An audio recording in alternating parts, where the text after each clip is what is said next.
سزاؤں کے پیچھے کار فرما ہے، تو آپ دیکھیں گے کہ اس قانون شہادت کی روح سے جس کا نفاذ کیا جا رہا ہے، 1/1000 مجرموں کو بھی سزا نہیں دی جا سکے گی۔ قانون بن رہا ہے، لگا نہیں، فکر نہ کرو۔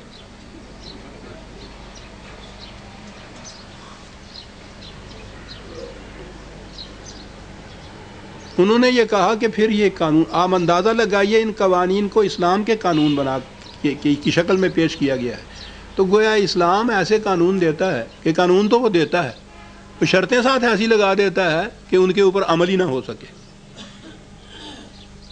آپ سوچئے غیر مسلموں کے سامنے یہ چیز جب پیش کی جائے تو کیا تاثر لیں گے آپ کے اسلام کے متعلق؟ تو اس کے متعلق تو انہوں نے کہا، ابھی میں آگے جا کے عرض کروں گا کہ انہوں نے اب پھر یہ کہا ہے کہ اس 4 سال کے عرصے میں، 3 سال کے عرصے میں کسی ایک مجرم کو بھی ان قوانین کے تابع سزا نہیں دی گئی، اور ان کو بڑا افسوس ہو رہا ہے صاحب۔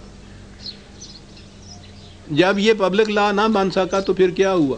یہ ایک اور مثال ہے، زکوٰۃ کے متعلق ایک قانون نافذ کیا، وہ پبلک کا لا کی حیثیت سے نافذ کیا کہ ملک کے تمام مسلمانوں کے اوپر وہ لاگو ہوں۔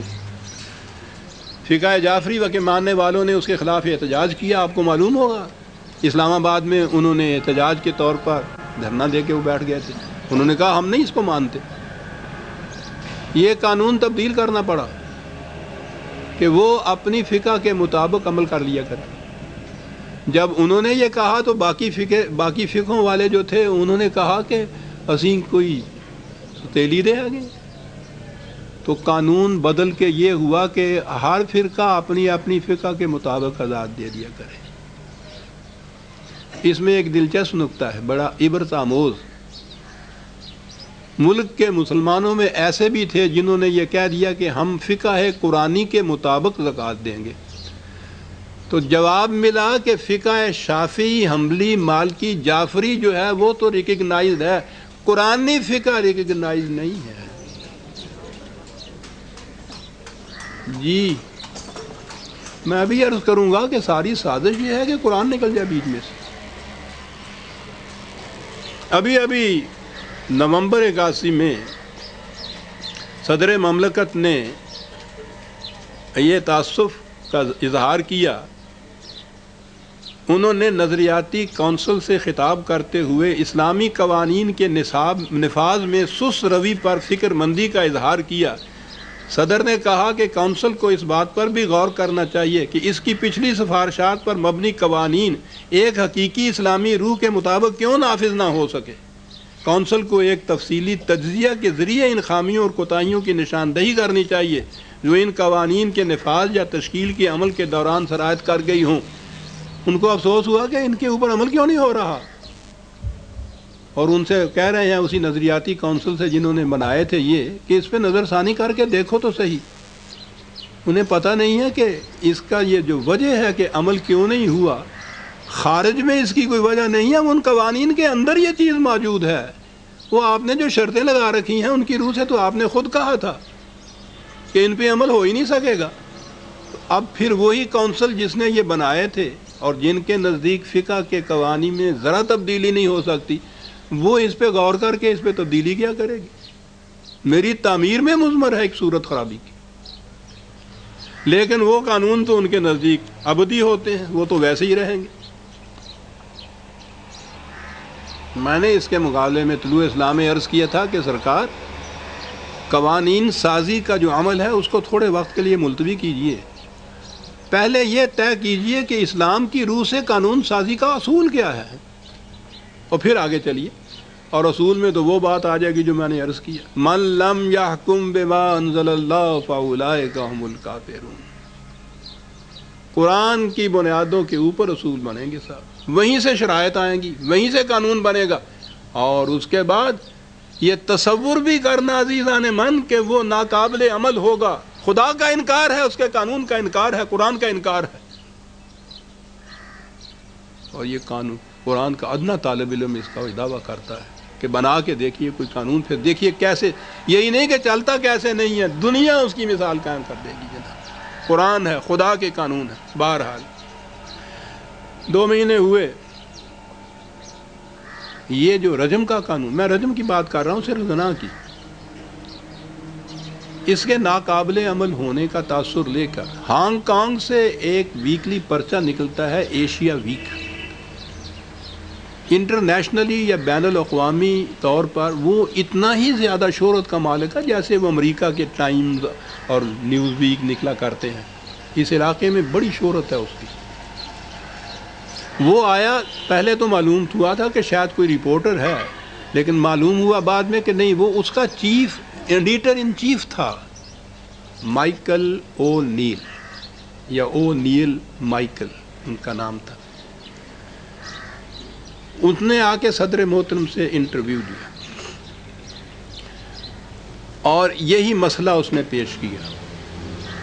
اس نے کہا کہ یہ جو اسلامائزیشن آپ کی ہے، اس کی وجہ سے ان ممالک میں، ہانگ کانگ کے پاس تو اب انڈونیشیا، ملیشیا، یہ سارے مسلمان ممالک ہو گئے نا ساتھ، کہا اس میں بڑی کنفیوژن ہے، اور ہم نے ضروری سمجھا کہ ہم آ کے خود براہ راست آپ سے یہ بات کر کے معاملہ صاف کر دیں کہ ہے کیا۔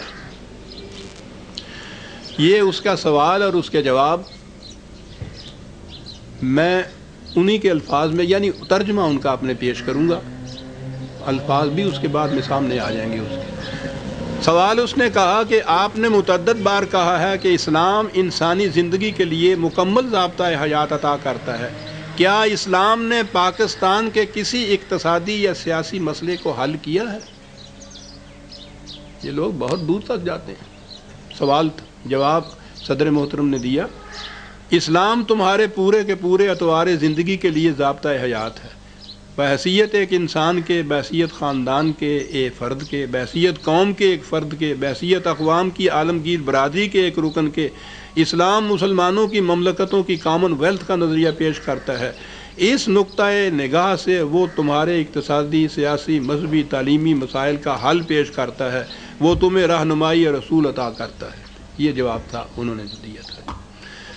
اس نے سوال کیا، جب صورت یہ ہے کہ آپ کی حکومت شرعی عدالت کے اس فیصلے کے خلاف کہ رجم سنگساری غیر اسلامی سزا ہے اپیل کر رہی ہے، تو اسلام کو ضابطۂ حیات کس طرح قرار دیا جا سکتا ہے؟ میں ذرا اس کا پس منظر عرض کر دوں۔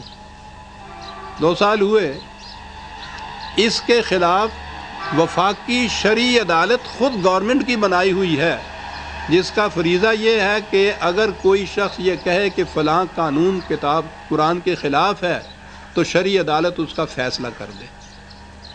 اس رجم کے قانون کو یہاں کے ایک ایڈوکیٹ صاحب ہیں، وہ اور ان کے ساتھی، انہوں نے چیلنج کیا وفاقی شرعی عدالت میں کہ یہ خلاف قرآن کے خلاف ہے۔ 5 ممبر تھے ان میں سے ایک ممبر نے تو اختلاف کیا، 4 ممبروں نے متفقہ طور پر فیصلہ دے دیا کہ یہ واقعی قرآن کے خلاف ہے، یہ اسلام کے خلاف ہے، اس کو منسوخ کیا جائے۔ اس کے خلاف حکومت نے خود سپریم کورٹ میں اپیل دائر کی ہوئی ہے اپنی شرعی عدالت کے فیصلے کے خلاف، یعنی اس نے کہا کہ یہ رجم قرآن کے خلاف ہے، انہوں نے اس کے خلاف اپیل کی ہوئی ہے۔ اس شخص نے یہ کہا کہ جب آپ کی وفاقی شرعی عدالت نے اس کو کہہ دیا کہ خلاف اسلام قانون ہے، تو آپ ہی اس کے خلاف پھر اپیل کس طرح سے کر رہے ہیں؟ اگر آپ کی حکومت اسلامی ہے تو یہ لوگ بہت دور تک جاتے ہیں۔ صدر محترم نے فرمایا کہ شرعی عدالت کا فیصلہ یہ تھا کہ اس خاص مجرم کو سنگسار نہ کیا جائے۔ گورنمنٹ عدالت کے اس فیصلہ کے خلاف اپیل کر رہی ہے۔ صدر محترم کو یہاں صاحب ہوا ہے، وہ کسی مجرم کی اپیل نہیں تھی اپنی سزا کے خلاف، وہ یہاں کے ایک ایڈوکیٹ نے قانون کو چیلنج کیا تھا کہ یہ قانون خلاف قرآن ہے، اور انہوں نے فیصلہ یہ دیا تھا اس چیلنج کا، وہاں کوئی مجرم نہیں تھا۔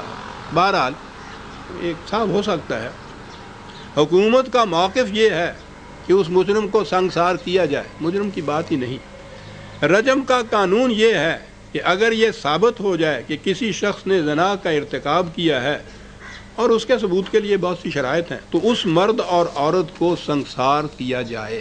یہ انہوں نے جواب دیا کہ شریعت کا، ہمارے ہاں اسلام کی شریعت کا قانون یہ ہے کہ اس کو سنگسار کیا جائے۔ دیکھ